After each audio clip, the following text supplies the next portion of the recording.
ज़ैनब साहिबा के शो पर इन्वेस्टिगेशन शुरू हो गई है। मुकदमा फाइल हो चुका है। ये क्या कह रही हो तुम?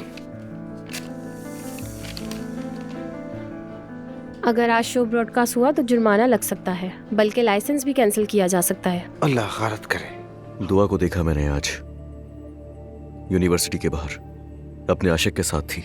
दुआ को लेकर कभी भी ऐसा नहीं सोचा था। तो फिर असलान तुम क्या एक्सपेक्ट कर रहे थे? तुमने तलाक ले ली, किसी और से शादी कर ली और तुम चाहते हो कि दुआ बाकी तमाम उम्र तुम्हारा इंतजार करे। वाकई ऐसा ही है? आप क्यों नहीं समझ रहे? वो मेरी बेटी की माँ है। अगर वो इतनी ही अच्छी है तो फिर दुआ के बारे में क्यों सोचते हो तुम? अरे अंकल, बात ये नहीं है, बात ये नहीं है। खुदा के लिए समझे। आखिर मैं तुम्हें कैसे समझूं असलान? मुझे तुम बहुत पसंद हो। कल दोपहर 1 बजे पार्क में मिलेंगे। प्लीज आ जाना, मैं इंतजार करूंगा। इससे मुझसे मोहब्बत हो गई है।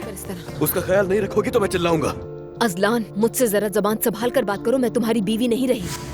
शारिक साहब, आपकी बातों से लगता है कि आप अपनी कंपनी अकेले ही चलाते हैं। जी हाँ, मेरे बाबा काफी अरसे पहले बीमार हो गए थे। अल्लाह उन्हें सेहत दे। आमीन। आपका बहुत शुक्रिया।